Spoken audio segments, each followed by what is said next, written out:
Ismail, the game director on the just-announced Assassin's Creed 4 Black Flag. Pleasure Congratulations. To be here. Thank you very much. It's a pleasure to be here. I had a feeling we'd be seeing another Assassin's Creed game. I did not expect it would actually have a number in the title.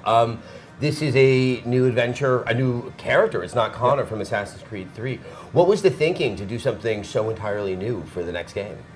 From way back in conception of this game, we really wanted to focus on the Kenway family saga. So where AC2, with AC2 we started the Ezio trilogy, we wanted to change things up, and we decided to go with the Kenway saga. And Edward, being the father of Hytham and the grandfather of Connor, he is the character that brings the Kenway family into the Assassin-Templar feud. And we wanted to tell his version of the story. And because of the timing, it happens in the 18th century Caribbean, so this allows us to play with the pirate theme. So it really had a lot of potential, and so we did go for a brand new experience. So AC4, and the reason it's 4, it's not just that it's a new setting or a new hero, it's that the experience is really drastically different. It is a really new, refreshing, different AC than previous ACs. Before we get to the pirates part, which is the fun part, I was also curious. Let's deal with the chronology, because obviously 1776 type times was Assassin's Creed 3. This is actually taking place before the events of Assassin's Creed 3. Yeah. So the game starts in 1715 with Edward. Edward being a British man who's a sailor who gets lured into the life of piracy because of its glory and riches and fortune. He's a very charismatic fellow who's charming, but also a bit selfish and reckless because of his poor upbringing.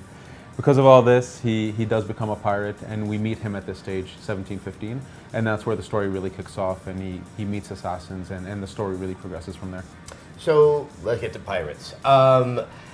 It's a little bit challenging because obviously pirates have been so romanticized, but there's no reason with Johnny Depp. I mean, there's this whole concept, but it sounds like you guys are really trying to do a proper historical representation of what pirates are. What are they like? I mean, there really was a man named Blackbeard. Yeah, so when we started delving deep into the history of the figures, the events that happened, we found that there was a lot of depth there. There was a really important part of history that happened here with really over-the-top characters. So Blackbeard being arguably the most famous pirate that existed, this was a man who actually created a persona called Blackbeard. And it was something he did actively to avoid murdering people and killing people. He actually abhorred it.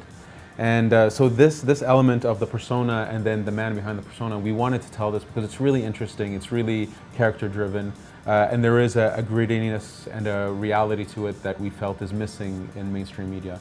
As you said, pirates have been quite romanticized, and we feel that there is this incredible opportunity to tell this incredible reality of pirates.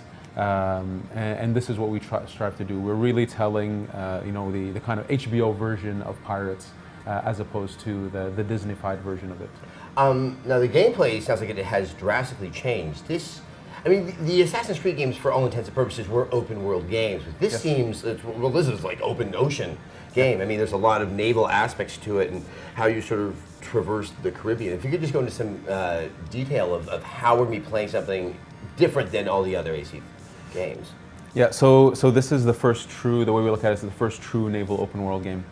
And what that means is the world that we've created, it's a very different world than previous ACs. We still have the major cities, so we have 3 major cities. But the way they're structured, the way they're put in the world, it's not at all the same as previous ACs. It's really more about this big Caribbean world that has many locations. There's 50 unique locations in the world, with the sea, and the sea has tons of activities in it. And so it's really more about traversing and exploring this world instead of spending, an hour or 2 in one city and then moving on to the next city. So the way you consume the content, the way you progress through this world is very different, it's drastically different. The pure mechanics of being an assassin, these are things that will be comfortable for players. So players will pick this game up and feel, yes, this is an Assassin's Creed game. But the way it's wrapped, the depth of the naval system, the depth of the new pirate mechanics and the new abilities from Edward, this is all really refreshing stuff that should give a brand new experience to players. Now, sort of the core experience of Assassin's Creed from all the previous games, being on land, hunting someone down, that's still there. There's just also boats. Exactly. We talk about naval a lot, but it's not to say that the ground element is lessened at all. It's there and it's prominent. I would even say that the breakdown between in the main path, 60 land, 40 naval. So there is a lot of ground stuff. You are an assassin. At the end of the day, you are taking out targets and going after specific characters in the world. But what we've pushed for is having that the land and the naval elements are seamless. This is one unified world. It's not a sea game and then I load into ground maps. It's really one world. I can jump off my ship at any time, swim up to a beach and chase after a guy. Or vice versa, I could be chasing a guy on land, he jumps into a ship, I jump into my jackdaw and chase after him into the naval, and then I can destroy his ship or board his ship and assassinate him. We're really pushing the intuitiveness of this transition and the gameplay between these two mediums to really brand new levels, levels that are exciting for us to develop and hopefully exciting for fans to try and play. Because you can go to these different unique locations, and this wasn't a terribly industrialized part of the world at the time. It's not now either. How does the nature kind of work into it in terms of your traversal methods and I guess the animal life? I mean, there's sharks in the water. And I don't know what's on land, but it's probably mean and will try to eat me. I mean, how does that aspect kind of work into the game? So we do have many different locations in the Caribbean world. Many of them some are man-made and some are natural. And this is where we built on the strength from AC3. AC3 developed the frontier. Because of this, we're able to create new environments that are more natural. For example, jungles. Jungles are these really dense, claustrophobic environments that are lush and beautiful, but also very dangerous. There's new enemies in these environments. I'll let your imagination go wild with who these enemies are, but... It's talking trees, I know it. Jeez, you read the design. So these environments, because of AC3 and what AC3 pushed, we are able to develop really drastically different environments. We have Mayan ruins that are more man-made locations, so these provide navigation puzzles and that type of thing, but the jungles provide something very different. There is some element of tree navigating and using the environment itself, but what you do in these locations is drastically different. As I said, the jungles, there are predators, there are tough enemies, and so you have to use your navigation skill and your stealth skills to be able to survive this environment. All right, so Assassin's Creed 4, Black Flag, what are the systems that it's coming to?